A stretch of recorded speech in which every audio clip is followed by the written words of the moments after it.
I didn't think it was feasible to be a full-time artist till I was about 27.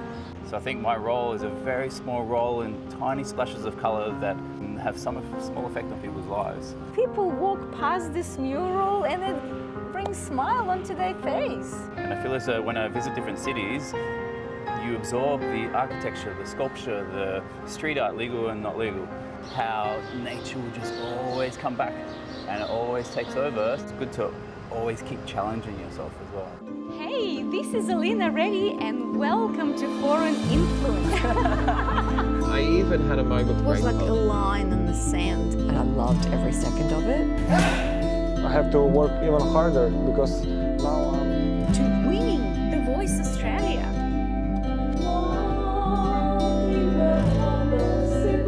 When you have more than one culture in your life, Heart and soul into that. grandiose perspective in your paintings. We were mostly from migrant families. Together, we're going to explore. I guess my father was a food scientist. When the missiles started coming in, we could just run and hide in the bunker. If you show flower, But they also had mutual admiration.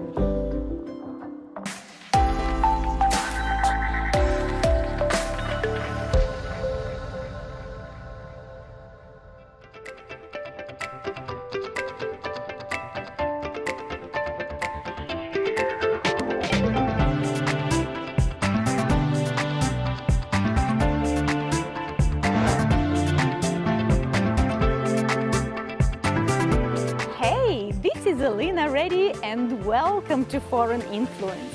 One of the reasons why I love visiting city centre is because of the street art. And today we have a privilege to speak to an Australian artist, Mike Makatron. You will be able to find a lot of his work, not just in Melbourne City, but around the world. And his murals are very captivating.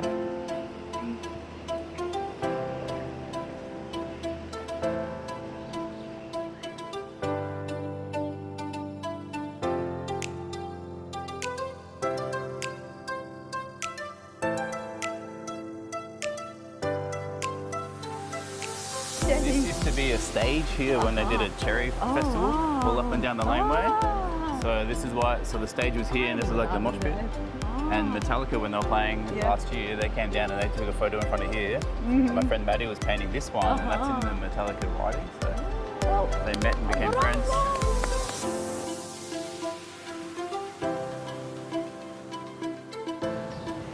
Mike, we're in the famous AC/DC lane in the heart of Melbourne City. How does it feel to be standing in front of your work? Yeah, I love coming down here. It's a great way to connect to a city, to be able to leave some landmarks around. And this is one of the best laneways in Melbourne. Tell me, how did you develop this beautiful sculpture? Yeah, so this one was funded by City of Melbourne, and for at least 10 years, Cherry Bar was behind this wall. There's now Bar Bambi.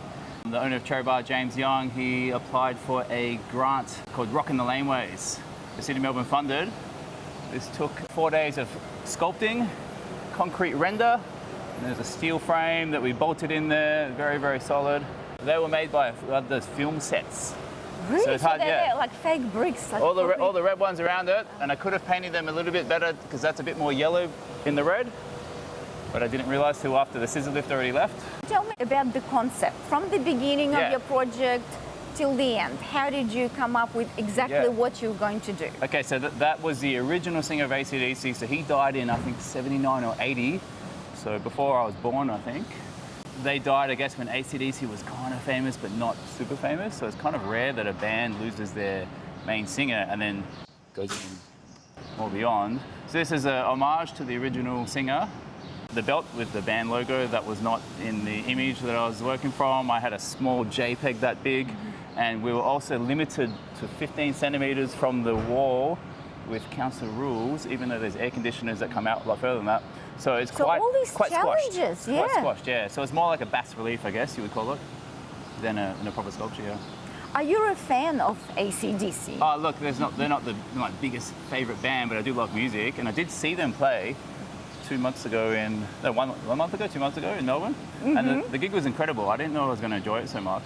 They're not my favourite band, but I do love it. Mike, how did you choose a career in art? I didn't think it was feasible to be a full-time artist till I was about 27. And I've always done art since a little kid. I was studying art in high school. I studied in 3 universities, fine art, graphic design and illustration. Which universities? There was New York for 2 years, Adelaide 2 years, and Melbourne was also 2 years. Yeah. Wow. I guess this jump to be full-time was about when I was 27, 28. And it was lots of thousands of little steps to get there. Yeah. It's always an interesting conversation with different artist friends of how they make that jump to full-time because everyone's story is different. My main job in my life from 18 to 27 was a bicycle courier. I did that job in 9 cities over those 9 years, also with study, of course. Riding through different cities, riding through laneways like this, always getting influenced, as well as studying fine art and contemporary art. And I guess that was quite a big influence to me. Was living in New York for 5 years. I was studying there and working as a bicycle messenger in Manhattan. And that's where my mind got very open to large-scale murals because they've had many, many years of layers and layers of graffiti and street art. And it's a lot of history. A lot of history. Yeah. And it also helped me come out of my shell. I think I was probably more introverted as a teenager. I didn't wear shoes that much. I had dreadlocks. And I didn't have well, the you've changed hustle. your hairstyle. It's been many years since dreadlock days. Living in New York, I guess you have to sink or swim, so you have to kind of make your way. So it was helpful to learn the hustle, and part of that was riding bikes and racing bikes through the city, where it's quite dangerous. Yeah. So tell us, what are the biggest challenges of riding a bike? Biggest challenge of riding a bike in cities, well, traffic and pedestrians. And I think this era, one of the biggest challenges is people going like this, stepping out. Okay. People are in their little universe there. But traffic, and one of the scariest things, I guess, is people opening car doors because you have no time to react to that. And a lot of people get hurt and people die as well. I did the job for a long time and there was a lot of adrenaline. It's almost like an addiction, the adrenaline. You don't necessarily learn too many other skills for other jobs in life. You don't make much money. There's no job security. There's a great community. It's a great way to see different cities. So you lived in different cities, like you told me before that you lived obviously in Melbourne, in Glasgow, Berlin, New York. Well, a lot of those cities I lived as far as me paying rent was Toronto, London, Melbourne, Sydney, New York, many years, Melbourne, Adelaide, and then there was a few times where I worked just a couple of weeks in Glasgow. Berlin, I lived 3 months, worked there as a bike courier, Fahrrad courier, they call it there. Yeah, very fun. Out of all the cities that you lived in, where did you enjoy art the most? Brazil was very interesting. I went there 3 times in 3 years with an old girlfriend, and this was in the days before Instagram. Painting in Brazil was, especially in the poor areas, favelas, it was pure. There was no one trying to do it for Instagram, and people there paint in the day because it's too dangerous at night, as the friends tell me. The community, they see it more as just like a positive influence, that people are putting effort into their community rather than what a lot of people in the Western modern world will see it as vandalism.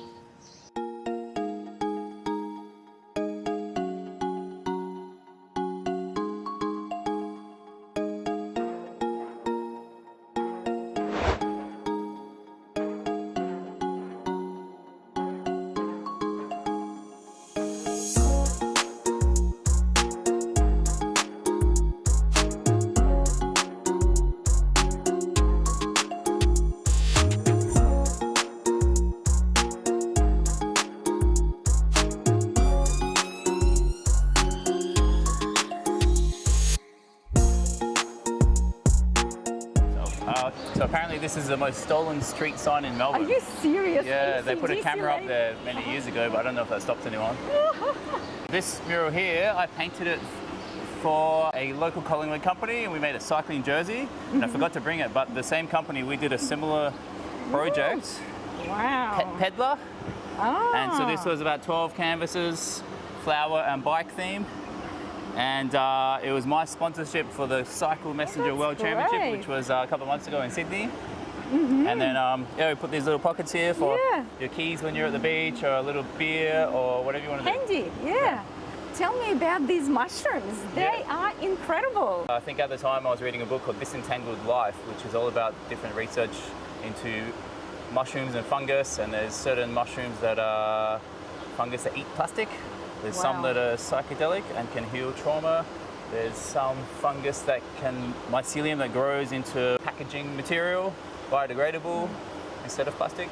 Little bits of white pen, just for fine detailing. Oh, nice. This is a That's brush cool. work. And like really little This is about accents. when you're riding up a hill and you start going crazy. Ah.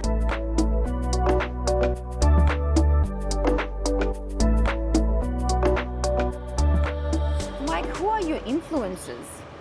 Yeah, very good question. And I get asked this question a lot by year 11s who are studying street art as part of their curriculum. And I always try to say Jimi Hendrix, Jim Morrison, John Lennon, just to kind of twist their minds a little bit. Okay. But artistic influences, so many, and I get too many influences, and I think it's a problem for me of getting inspired and taking this direction, and then getting inspired by someone else and taking this direction. But I did just finish reading a book on Leonardo da Vinci, so that's an influence for sure. What themes or messages do you often explore in your work, and why? The main theme I keep referring back to is human relationship with nature and technology. And the last 10 years has been far more about our relationship with the natural world and our spirit as humans. But there's also, like, we live in a world with so much digital technology, it's hard to find a balance sometimes. Another recurring theme for me is the idea of the mother, where we come from, my own mother, and reproduction. So that's not just with humans, but with flowers, with fruit, and with regeneration of nature, and nature fighting back and taking over. So you mean like evolution? Is that what you mean? Yeah, kind of evolution, but I guess one other theme is another wall around the corner is how nature will just always come back and it always takes over. So there's some 80s technological references that have been covered in foliage and garden. Oh, how interesting. How do you find your inspiration?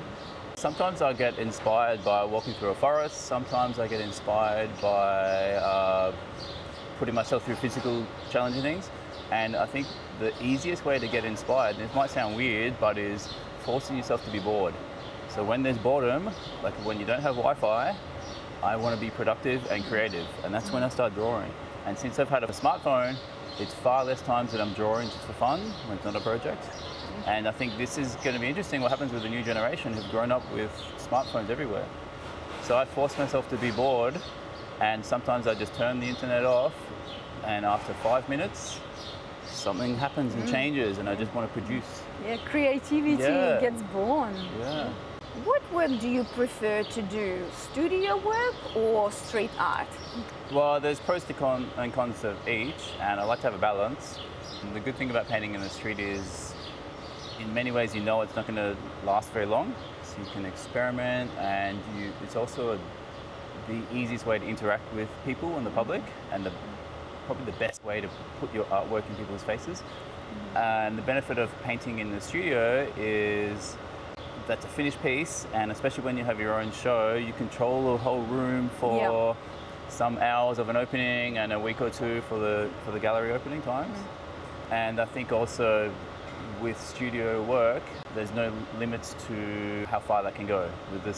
With a mural, it's there until someone paints over it or puts advertising over it like that, or someone graffitis on it, or sometimes buildings get knocked down.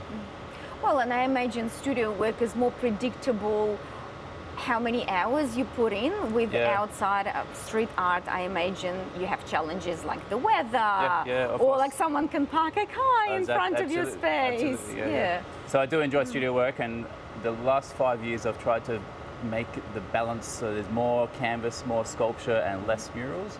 But murals are also so much fun, and it allows me to travel as well.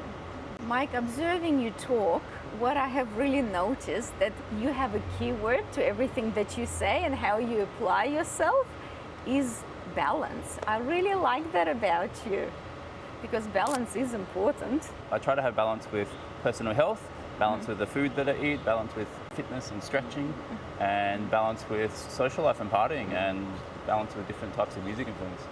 how do you know that your piece is finished? Yeah, that's a good question. And I remember when I was studying in New York, I had this professor who was he had a pretty good art career, and he said one of the challenging things for him is when to know it's finished, because his work is quite messy and textural, and so I think it's something you develop. It's an internal thing, but I find also if you force yourself to have a date for a gallery show, then you're going to produce as many paintings as you can for that show, and it forces you to do your best in that time frame, and then you know it's finished because it has to get done. So that I think is very beneficial to put yourself under some pressure. And I feel as though when I visit different cities, you absorb the architecture, the sculpture, the street art, legal and not legal, and it's a personality of the city. And looking back in time, it's the personality of these eras. Well, your art brings so much happiness to people. People walk past this mural and it brings a smile onto their face.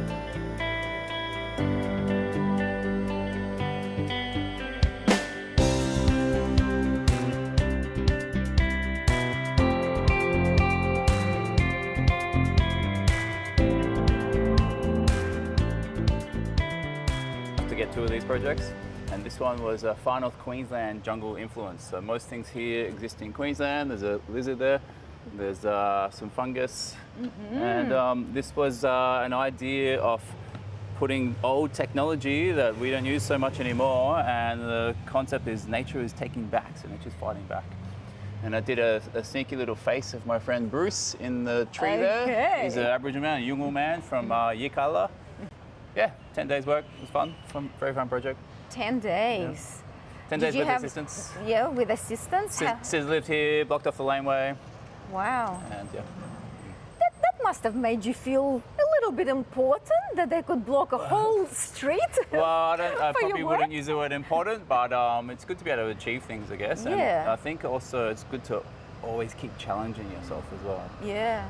Was it stressful? Like, did you ever think, oh my goodness, I'm not going to finish in time? Maybe a good kind of stress, a little bit of pressure, but no, it was mostly fun. Yeah. Did you have like ladders or cherry pickers? I had a scissor lift in the laneway, so we put it half on here and half there. So okay. Yeah. Wow. And the weather was always good? The weather held out? Well, you know the weather in Melbourne is never really good. It's 4 seasons every day, so you always have to, if I'm going to give a timeline, always say weather dependent. I always wondered about the murals. What paints do you use to make them last? Yeah, so all this it's pretty standard exterior, low sheen house paint. So you get it from any paint shop. And then so you just literally go to Bunnings? Bunnings, yeah, Bunnings, any Deluxe, any paint shop. And then I use probably 1/3 aerosol. So this part is aerosol, that part is acrylic. And I use low sheen in acrylic because it's about the same sheen as the aerosol. And I just use the high quality aerosol and it lasts pretty well. So this is 8-9 years, and I do notice some things fading on there was a little bit of gold in that insect. Okay. That's fading. For some reason, red is the color in all brands that fades the most. Why? I don't know why. It's just the pigment in there. Okay. Yeah. How interesting. And why did you choose the time 10:24? Yeah, good question. I can't remember why I chose that time, and I'm going to guess it's because it was 10:24 in the morning when I was painting it. There's no hidden meaning in that one. Yep. So it's like, you documented the actual event. Yeah, I think so. I know Basquiat would do that. He'd just write 2 in the morning or whatever on his paintings. Yeah. Mike, can you recall a project where you felt like you were really, really challenged, and how did you overcome it? Yeah. One of the most challenging things I've painted would be a silo in South Australia. So it's quite high, and this is outback South Australian York Peninsula.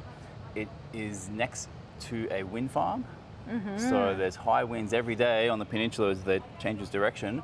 And the cherry picker was extended, the knuckle boom, to the very top. I think it was 26 meters high, and the wind farm was put there because it's very windy. And so I was the only one that would go up to the very top And Wow. we'd program the day's work around doing the very top when it was low wind in the morning and I was on the backside. And sometimes when you're at the top, a gust of wind will move it 1 meter. So you're painting here, then suddenly you're here. And that was probably the only time where I've been somewhat scared, because usually I enjoy a little bit of a Thrill? A little bit of a thrill, yeah. I think it just switches your mind on. I think it can help you to produce good work when you're very tuned in. But that time was a little bit unnerving. Wow.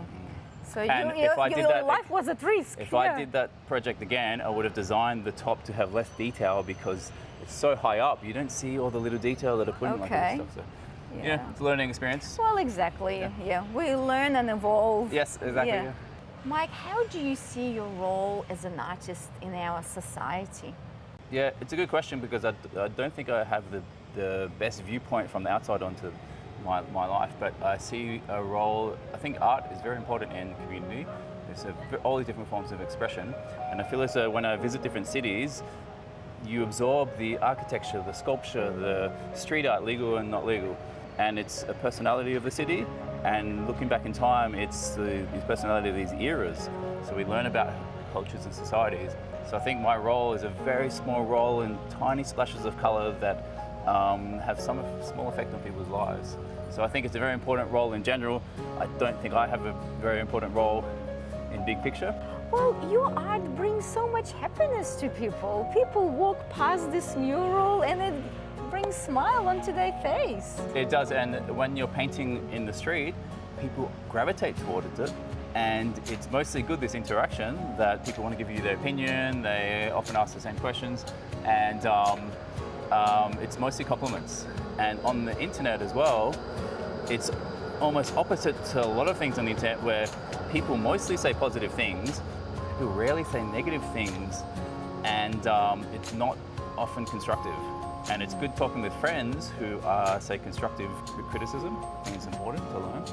Whereas on the internet, a lot of people say things that they wouldn't say in person, and there's a lot of negative things they wouldn't normally think and say. Yeah. Interesting. Anyone else in your family who is artistic? Oh yes, I'm one of 6 kids. My mum is a musician, she's a pianist, she also does paintings. She did her first exhibition when she was turning 70. My dad is very good at all different kind of crafts, and building and macrame and lead lighting. And there's 6 kids. My older sister has a master's in music, my brother has masters in music, the youngest sister has a PhD in art, installation and academic side. And yeah, it's a very creative family. It's kind of a crazy house to grow up in. We drew all over the walls in the house. I think when I was about 10 or 12, we just started drawing on the walls. This is an old house in Adelaide. And my parents got angry at the start, and then 6 kids against 2 parents. We started just going for it, and they ended up building a room upstairs for themselves, and they moved upstairs. Yeah. Your family is very accomplished. Yeah, well, we feed off each other, yeah. I feel very lucky with my family because 6 kids, we're all quite close. We're always chatting on WhatsApp, and there's 9 nieces and nephews. Oh, how wonderful, very productive. What is your cultural background? My cultural background, both my parents are from farms, and I guess many generations, 4 or 5 generations back is Irish. So both sides are Irish, yeah. Wonderful. So, horny farming families, lots of kids. Do you play any instruments yourself? I play piano. I have a very nice piano at the moment, and I've always played since a kid, on and off. And I play didgeridoo. Oh, I interesting. have 4 didgeridoos, and I've made one up in Arnhem with Jalu. I used to play drums. Oh, Yeah. wow. Used to just mess around at parties and got some lessons, but piano is the one I'm most comfortable with.